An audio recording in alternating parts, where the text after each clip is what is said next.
Welcome to the podcast. Maybe Beneath the Plates? I don't know. We're not going to talk about that for a little bit. Welcome to Beneath the Plates. Maybe? Anyways, let's move on. Okay, so I don't know why I did that twice. I did two little introductions there with the same thing. That was interesting. So today I want to talk about Scotty K Fitness. Mr. Scotty. Okay, so I don't have like anything pre-planned, but I've been following this pretty closely the last several days, well, about a week, because I think I first started seeing some of it last Thursday, maybe Thursday or Friday, when I was on my way to Round Mountain, and then in Round Mountain. So I think that last Friday is when I really kind of saw some of the stuff. Whew, a lot has happened in a week. So for those of you who do not know, so you have some context, Scotty K Fitness is a social media influencer, and I actually learned a lot more this last week about him. If you watch, probably even just listen to this podcast, I've probably talked about it, but definitely if you watch the gym vlog videos, I have, for sure in those, talked about Scotty K Fitness and Ben, who's my personal trainer, who is through Scotty's Fault Line Fitness project. So I definitely have an association because I am a client of his in terms of the physical training. And I've met him. So when Doug and I went to, back in November, Doug and I went to, right around my birthday, we ended up going down south of Vegas to a Fallout fan event, which ironically, how I knew about it was because Scotty had posted about it. So I ended up going, and I'm not really a Fallout fan, but I want to be. I just didn't really play it. I talked about that in a past episode. And I knew Doug and his wife were, and so him and I went down, and it was a lot of fun. And I met Scotty, and I have a picture. In fact, if you go to my Instagram at the time of recording this, I have it's a pinned, first or second photo. It's pinned on my account. Me taking a picture with Scotty. So there's that association, full disclosure. I found him a little less than a year ago, back last August, I think. Somewhere around August, give or take a month. And now I know that he really just blew up in 2025. There's a lot of stories about where he'd made friends with other influencers and fitness influencers around the 30,000 mark, and a bunch of them kind of coached him and helped him, and he just did. Apparently, he just saw it from one in particular, old friend of his, no longer associated. He just went after collabs like crazy back around the 30,000 mark, and he's several million. I think it's close to around 10 million if you add up all of his stuff, and this I think is before this incident, because he's definitely lost some followers. His little week of being canceled, as it were, and lost a lot of sponsors. So, first off, side note, apparently I need to do a better job chasing collabs, which I've been on my to-do list, is to try to do some collabs. I've reached out a couple times and didn't get an immediate yes. One was a no, and one was a maybe. If there's a good option in the future, something comes up. I didn't really pursue either one of them, and so apparently it works, because you went from 30,000 to over 1 million, and then over several million in 2025. So, if you're thinking of how to grow, apparently that's a good way still. Well, so basically, I don't want to go into all the details. So if you really want to get into it, you are going to have to do some of your own research. But the gist is, he kind of got outed as a bad person, quote unquote. And there were several different allegations against him. And he basically then disappeared. And he had done an apology video, but it was like a generic video. And then that was one of the things he was being made fun of and kind of talked about, it was fake and it's not enough, and you didn't even apologize specifically to the person.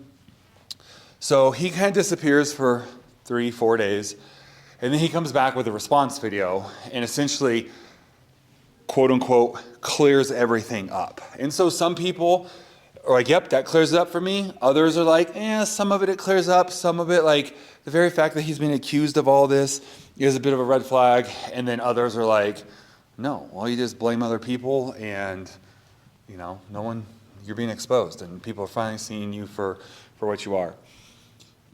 I think it's funny because some of this, like I really got to see my episode of Don't Blame the Internet, You're Just a Bad Person, really play out. Even just like in the comments. Like I even saw one guy who commented, it was basically like, commented about his response video, like, oh, okay, well that makes sense. You answered everything. Man, I'm sorry I jumped ship and I was, I was for you, and then the stuff came out, and then I was against you, but then you put this video out, and now I'm for you again. And I'm like, okay, man.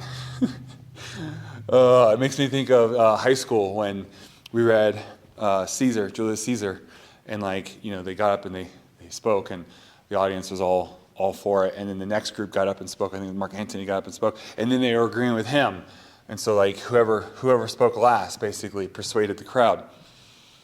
So the whole thing's been a bit of a mess. I have been contemplating a bunch of stuff, ironically or not. During this entire week period, I started a new show with my wife called The Morning Show, which was kind of similar. Mitch Kessler was one of the morning show hosts who had some sexual allegations against him and sexual misconduct allegations, and kind of showed him getting canceled and losing his job and public opinion. So I'm seeing the updates about Scotty, seeing all the accusations. I'm waiting to see, if his friends are going to come and support him. One of them jumped on an airplane and ran to Hawaii. Been real quiet on the subject from what I've seen. Another one of them basically came out and said, yeah, we've not actually been friends for a few months. Here's the story. It's so that was interesting. And just like the entire thing has just been a bit of a mess, as it were. Now, I don't know exactly where I want to go with this episode. I just knew I kind of wanted to talk about this a little bit. I've been back and forth. Part of it is I wanted it to not be true because I enjoy his content, I think is the main thing. Now, when it comes to politics and values, we're way on opposite sides of the spectrum. So it's not like I was disappointed in him for, I'm like, well, no, we're incredibly different sides of that equation. But I enjoy his content. I like his editing style. I like his persona, even though I think sometimes it goes a little too far for me. But for the most part, it's fun. And I really like his editing style, to the point where I was like, dang it. I wish I'd thought of this. Because I can't copy it now, because it's really obvious when you copy it. There's several people who have copied his editing style. I'm like, this would be like trying to copy Casey Neistat style, right in the beginning when everyone's doing normal vlogs, and he comes out with I got to the point where everyone was doing that kind of Casey style, and then Peter McKinnon came along and took it to the next level. But in the beginning, it was it would have been really obvious if you tried to copy Casey's style. I was like, man, maybe eventually everyone will just do, but kind of wish I could use this for my videos. And I did. I have several videos I did where I incorporated elements of it without, full on just doing it. But I do, and it really got me over the summer. It got, fall, I should say, end of summer, mostly fall. Really had me even looking at my own content and how could I improve my stuff and how could I do, because I thought his stuff was interesting because it had some of the elements of the high quality, Casey Neistat kind of style, but was still the quick and dirty, just shooting with your cell phone style. So that was a really good blend of the two, where it's hey, we can have more than just turn on the phone and talk to it, but also not spend 3 hours plus every day doing the vlog, doing a video like Casey talked about he did for his vlogs. Because I watched a class of his, and he talked about how, he'd carve out about 3 hours a day for his daily vlog. I'm like, oh, this would be really cool. This could be like 30 minutes to an hour a day, which is much more doable. So got really enamored with, like I said, his style.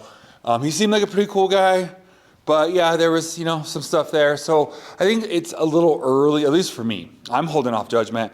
I'm not trying to cancel my Faultline membership necessarily because, well, one, I don't think him turning out to be a bad person is necessarily a breach of contract. And so I don't think I have a legal ability to be able to cancel it just because everyone's canceling him. I don't think I can literally cancel a legal agreement. I have a 1-year agreement. I'm like halfway through it. And then 2, I don't necessarily want to jump on his case just because, a lot of people who didn't like him found a reason to try to convince everyone else to also not like him. So I'm kind of still watching the situation, want to see how it plays out. And it brings up something kind of interesting though, because I've talked a lot about my past, and I don't know how much I've talked about friendships, but here's the thing that has me, and maybe this is what I'll talk about today. I'm really interested because, and I'm just going to say names because otherwise it's going to get really confusing to be trying not to say names, and these are all, public figures. So Kevin from Iron Sanctuary, who I also follow, and I actually have merch. I have a shirt from him because it's a really cool shirt. And he's got another one I would like to get. And he has an ugly Christmas sweater I almost got. And if I could have worn it more than just a couple of days this year, I probably would have. So I also like Kevin's stuff. And Kevin basically said, yeah, he wasn't a good friend to me. I thought he was a good friend. Turned out he wasn't. And by the end, and I'm putting words in Kevin's mouth. Hopefully I'm mostly just summarizing the words that he said from a video where he talked about it. Because I've been watching, I've been wondering, I saw a couple events, right? They're all there in Scotty's wedding. And then I saw a couple events where, maybe it was before that then. When did I do that video? I think it was August is when I signed up for his Faultline Fitness. So I think I was actually following him all summer long, which means I probably found him about 6 months into his big rise. So yeah, I was following him, no pun intended. Rise was one of his big sponsors he lost. So I was following him over the summer, so it was longer than I originally thought. So okay, all right. With that,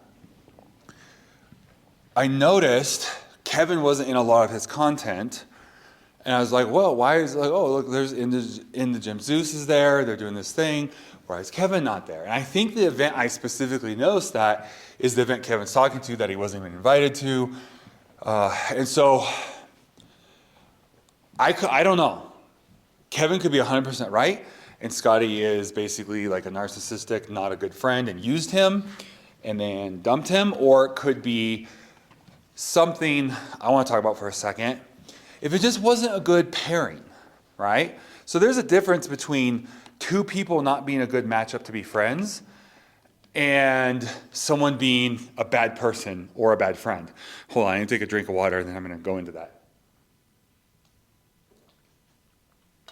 Okay. Now let me explain.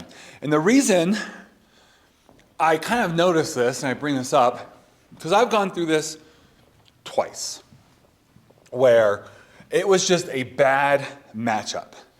And then by the end of it, okay, here's the short version. I knew it was going to be a bad matchup. The person said, we're going to be friends.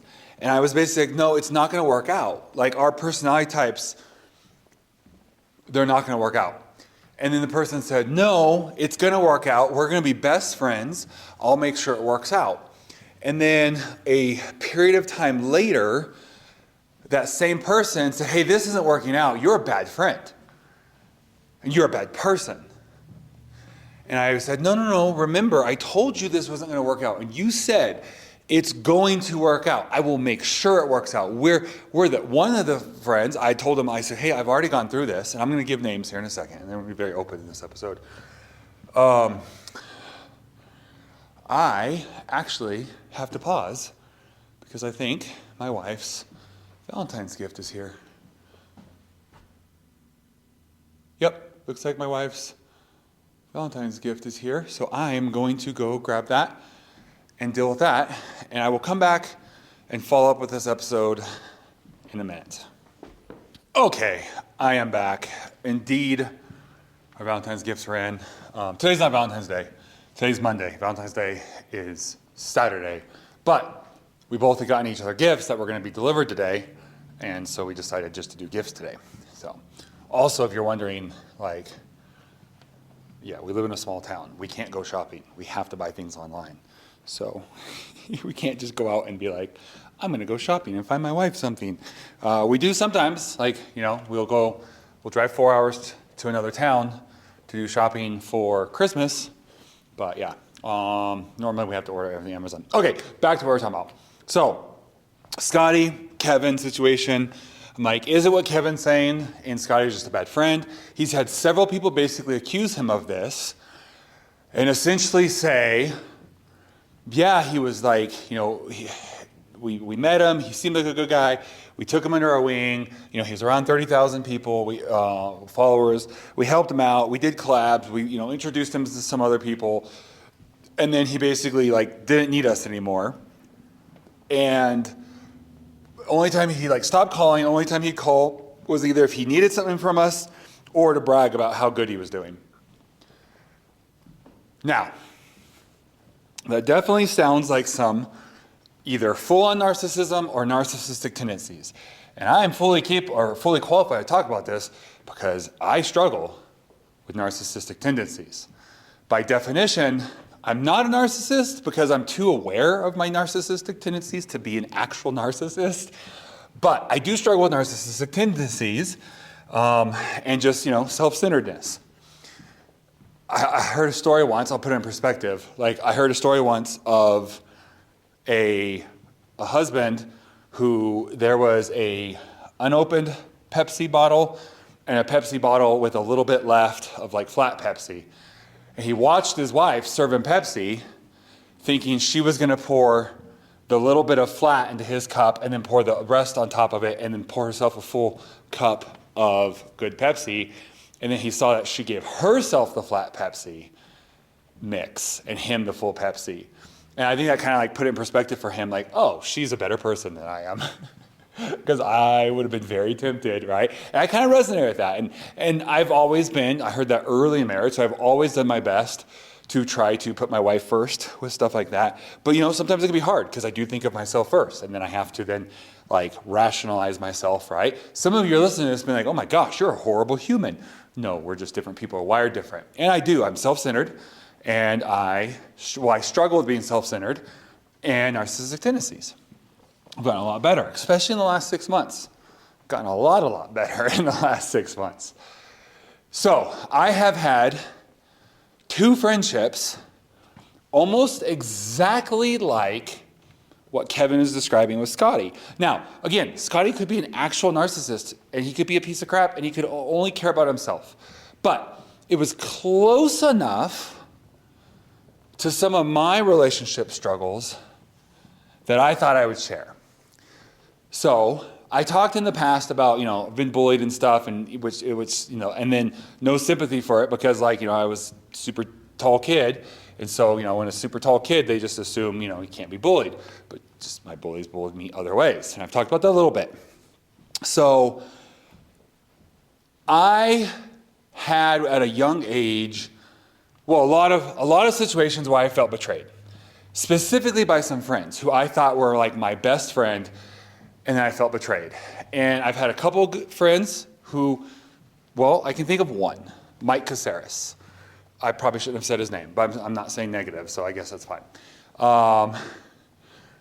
Mike was a great friend. We met in 5th or 6th grade. I think 6th grade, and for a year and a half, maybe a couple years, we were church friends, and we were best friends, and everything was great. And then we stopped going to that church, and then I went into high school.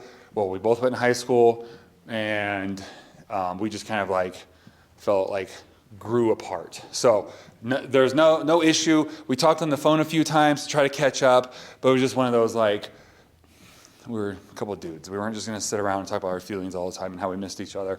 And we were never around each other anymore. And so the friendship just kind of ended, but naturally kind of did its thing, right?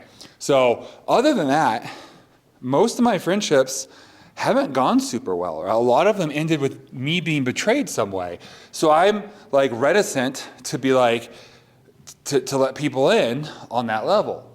So I get to New York, and this kid comes up. I say kid, he was probably 10 years younger than me. He probably wasn't even that. He was probably 8 years younger than me. So he's younger than me. This guy comes up, right? His name is Jonathan.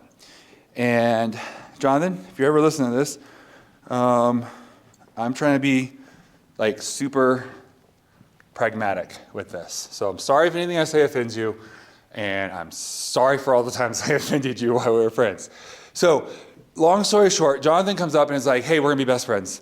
I was super tight with the last youth pastor, and now that you're the new youth pastor, I'm your assistant, I'm one of your youth leaders, and I'm I'm here in the office a couple days a week, I'm your assistant, and we're gonna be best friends. And at this point, I was self-aware enough to know I wasn't a good friend. I had not done any of the work to become a better friend. In fact, I'm just now in that place, over the last few months. I have 2 friends right now. Zach, who I've been friends with, he's the pastor in Battle Mountain, and I've been friends with him for 3 years, well, a little less, 2.5 years. And, that kind of grew over time, and we've gotten closer and closer. And to the last, maybe year, we've been pretty close. We mark almost every day. And he's one of 2 people outside of my wife that I actually open up about and will talk about things and say things to him that I would not want anyone hearing. I would not want things to get out there. I would not want people to know I was that human. The other one, to a little bit of a lesser extent, because it's a newer friendship, but we're, getting close fast. There's also a little bit more where Zach and I are peers. You've heard me talk about Doug. He is my youth pastor, so in one sense we're peers, but then in another sense, I'm his superior. We don't pay him, and so there's not an employee kind of boss type relationship. So that that there's not a little, but there is still a little bit of in a sense, I tell him and his wife what to do at the church. So there's a little bit of that, and I haven't known, even though I've technically known them probably literally almost to the week, the exact same amount of time as Zach. I didn't start getting close to them until the Zimblers left, who was my old youth pastor. Because 1, they were friends with my old youth pastor, and 2, my old youth pastor did everything he could, including lied and manipulated both of us to keep us apart. They were him and his wife were terrified that we'd get close. And so we've seen now that they're gone, that there was a lot of things they did to kind of keep us apart. And so we are getting close. And I've known them, I said, for 3 years, both him and his wife Stephanie, and appreciated them, but liked and appreciated them from a distance. And now we're getting really close really fast, because since last June, they have, so this is what, February? So since last July, we've started getting really close really fast. As they stepped in to be youth pastors, and she's our prayer director, and we've just gone through a lot of stuff together, trauma, which will bond someone, ministry experiences, which will bond people. We don't hang out as much as we probably would want to. I'm way off topic on this. Anyways, so yeah, Zach and Doug, those are my 2 friends, and I've actually learned how to have friends. I've literally said to both of them things I am really uncomfortable saying this, and normally I would not say this to you, but I'm trying to learn to be a better friend, so I'm going to be vulnerable and talk about this thing that I'm struggling with. I tried doing that a little bit with Tristan. It didn't really work out, and I'll talk about that in a minute. But first, I'm going to talk about Jonathan.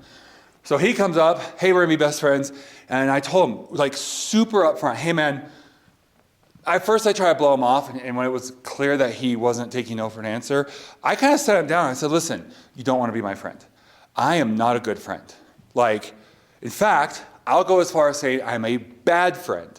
And at the time, I had become self-aware enough to know I wasn't a good friend, and at times I could be a bad friend, but I had not, so back to where I was, I had not done the work or even really knew how to do the work to fix that stuff.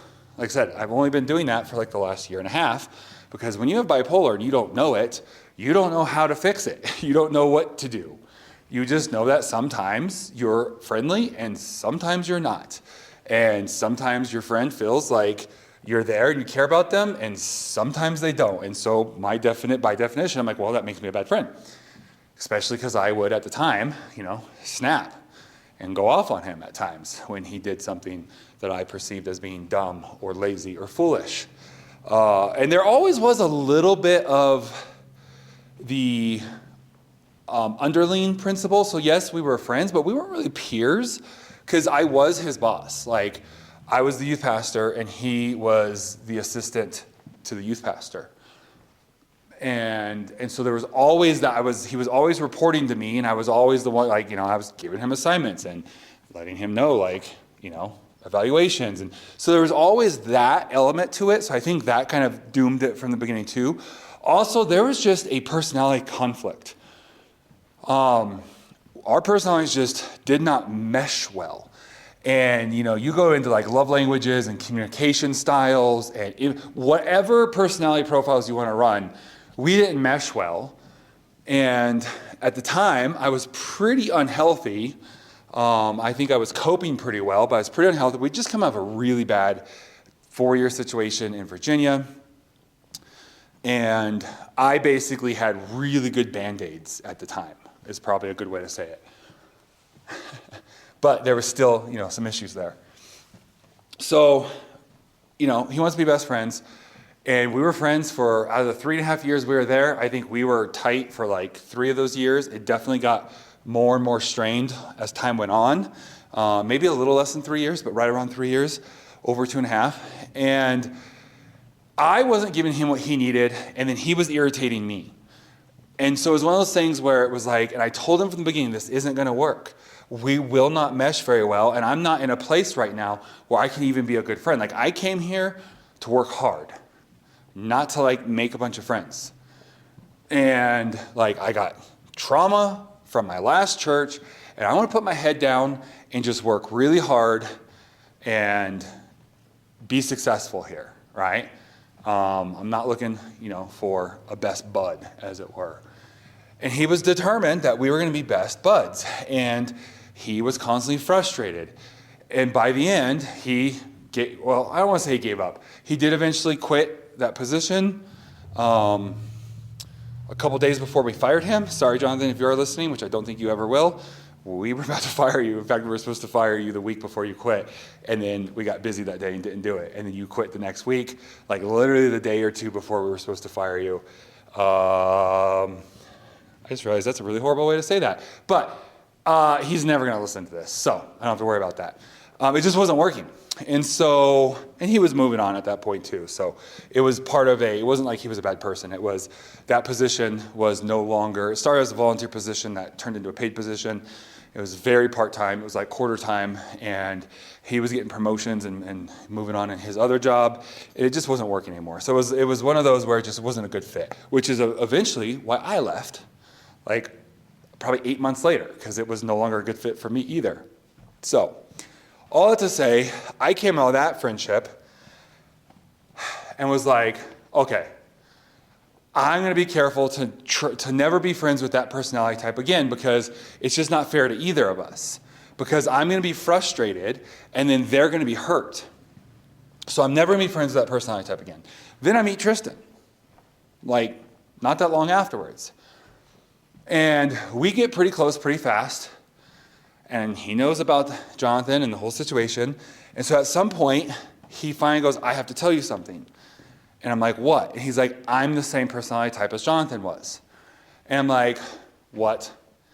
And he's like, but I've trapped you, and we're already friends. And I'm like, it's not going to work. And he's like, no, it will work. I'm like, you do realize that is the exact same thing, Jonathan. You know this story. You've seen this story play out.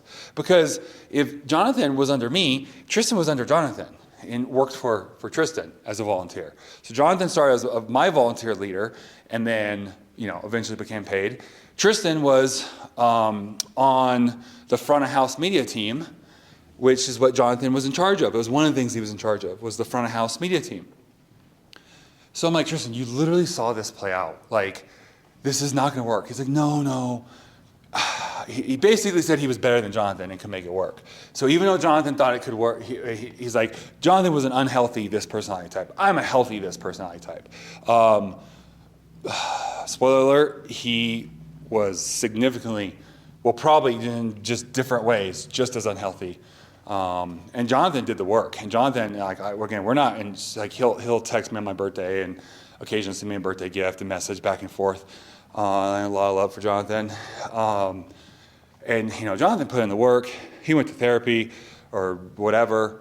He's probably not supposed to say that about people. Good thing I only get like 0 to 2 views on these. All that to say, I'm trying to give Jonathan props. Jonathan put a lot of work into it, and it's come a long way. And even though I'm not around him anymore, from a distance, I can see like he's put in the work and he's really grown. And he's got a bit of a music career that's taken off. And like, in fact, I might text him when I get off of here, just tell him I was thinking about him. I'm proud of all the work he's done, and how great things are going for him. So yeah, Tristan, on the other hand, was also very unhealthy in a different way, but assured me and my wife, no, I'm a healthy that personality type. And I'm not saying the personality type because I don't want to make it sound like I'm putting that personality type down. Because just because it's the oil to my fire doesn't mean that it's bad. So yeah, I mean, I think it's bad, but I'm not the arbiter of personality types. So all this to say, this is going somewhere, trust me. This is going to come back around to the Scotty Kevin thing. So basically the same thing plays out with Tristan. So we knew him for about 6 months in New York. They came out here with us, which was really weird.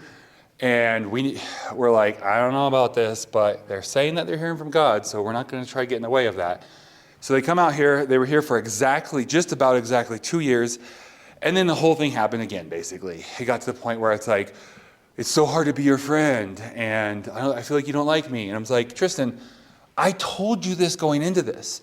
I told you that not only am I hard to be friends with, that your particular personality type is not compatible, and you assured me. In fact, you didn't just assure me, you forced me to be friends with you. When I told you I wasn't going to do it, we had to break it off as friends because it was going to end in tragedy again and heartbreak.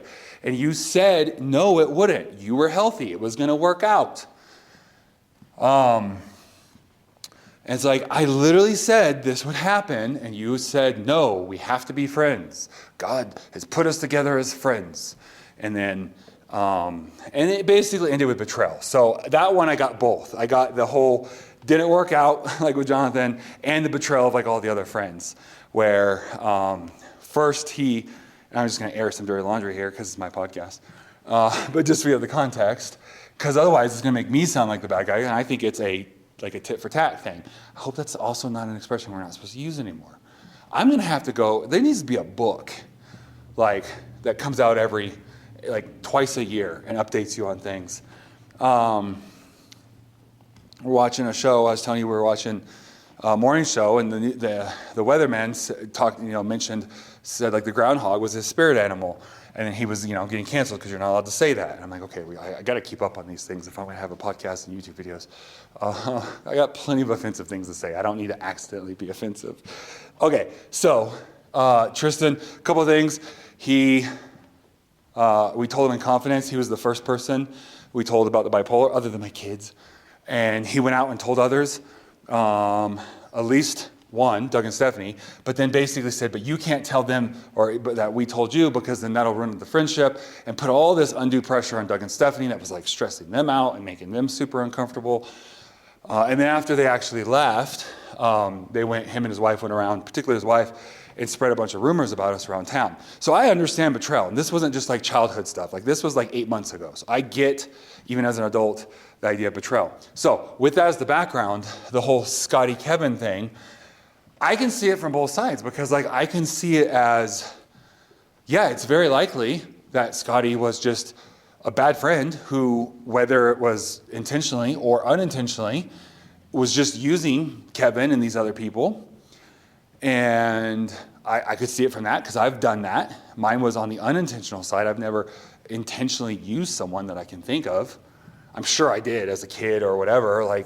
No, I can think of one time in particular I used a youth pastor friend, and that did not go well.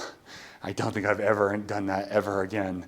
That's a whole other story. I was a bad person. It was nothing major. Definitely hurt his feelings though, because he found out, because of course he's going to find out. But I can also see it from the side of like, if Scotty didn't even realize, he thought that they, were good, and then they find out that Kevin is like upset and feels, in fact, Scotty even made a video basically saying, he didn't use the names at the time, but Kevin has gone back and said that video is about him, where Scotty literally said, hey, I had a friend tell me I've been a bad friend. I need to do better. He's like, Paul, he's like, I need to do better. So I don't know, was that all a show? Was it not? So all this to say, I can see it both ways. I can see this Scotty as this narcissist who just uses people. I can also see Scotty as the misunderstood, trying to be better, but still with those narcissistic tendencies, who screwed up and screws up a bunch because he's growing, he's trying to get better. I mean, guys, if you knew me a year and a half ago, I'm a completely different person. The day that my wife and I went out for that 4-hour drive in the desert and started with a huge blow up and a big fight and turned into us realizing that I had bipolar, and the things I was mad about and kind of yelling at her, not literally yelling, but it was a pretty heated argument, was paranoia. Literally accusing her of things that weren't there because of the paranoia of the bipolar, and we figured out the bipolar, and we both started researching it and talking about it and working on it, and now a year and a half, a little more than a year and a half later, and specifically the last 6 months and even the last 3 months in those 6 months, the amount that I've changed. I literally made a comment to the church the other day about because I told my wife, I said, I think that people are going to think I'm going through a midlife crisis because my personality is changing so much, so fast as I'm doing this work and getting these things done. And I made a joke about it to the congregation because, I'm changing a lot pretty quickly. And it kind of goes back to the podcast episode where I talked about the whole, I think it was a longer one, and I talked about all these times I've purposely tried to change my personality and then just dropping that and letting that go. And it's really, that's where the most changes come from, is since I recorded that episode and had that realization 3 days before that episode.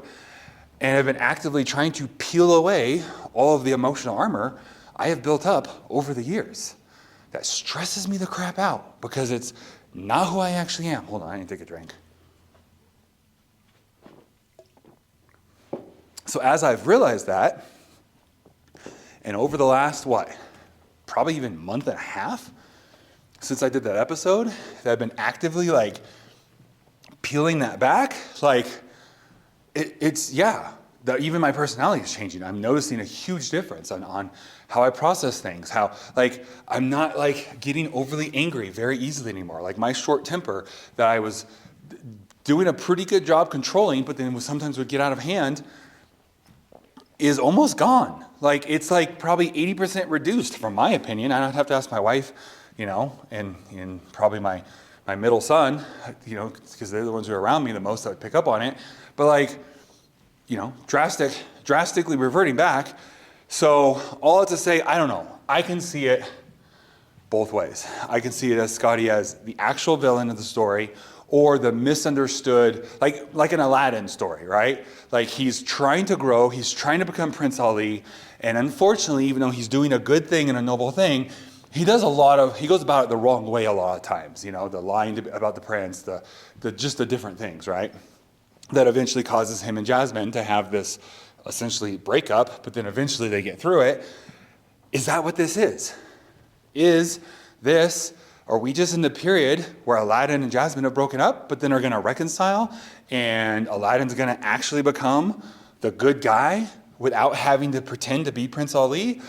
Or is Scotty getting exposed? So I cannot believe I landed that plane. Thank God, because this episode I felt was getting out of hand. I almost felt like it was 2 different episodes I mushed together, and somehow I landed that plane there on that topic.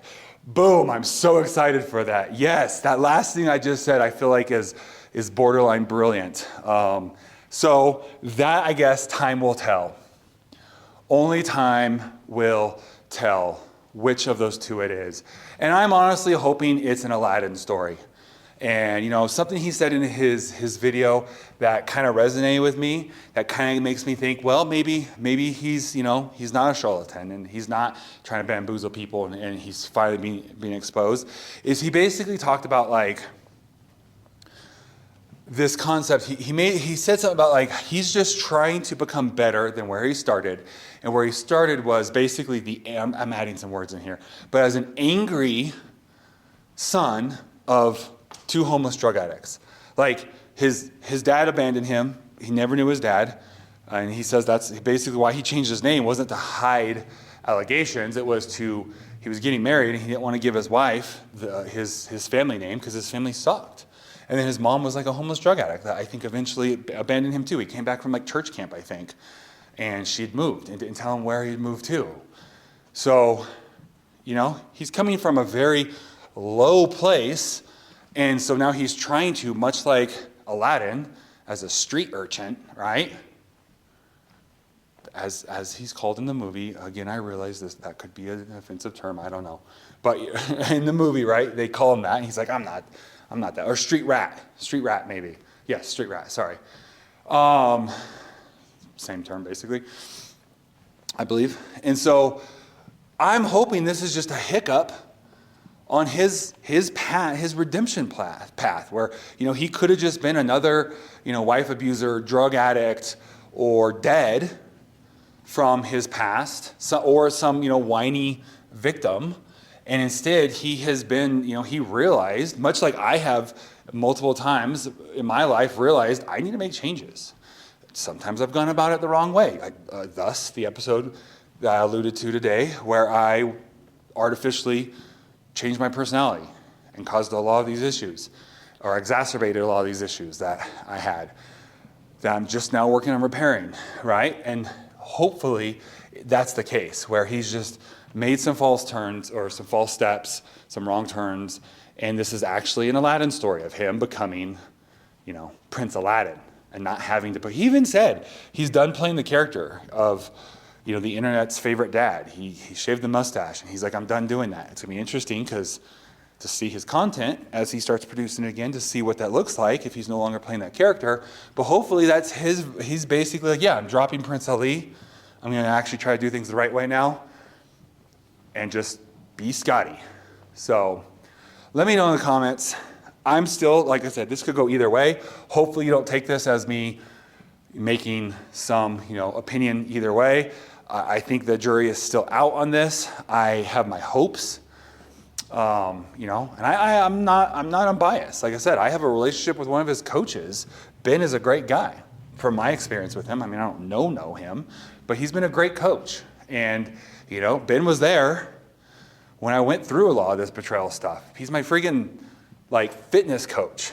But he's, talking me through some of this stuff with Tristan and the betrayal and the rumors and stuff his wife was spreading as to cover some of her own tracks as the office admin of some of her own mistakes, trying to put that on us. Ben was there as I was doing my check-ins and talking about it. And it said, how are you doing, mentally? I'm like, well, let me tell you, Ben, how I'm doing mentally. Found out today, a new rumor, right? And so he was there for a lot of that. So yes, I'm not exactly biased.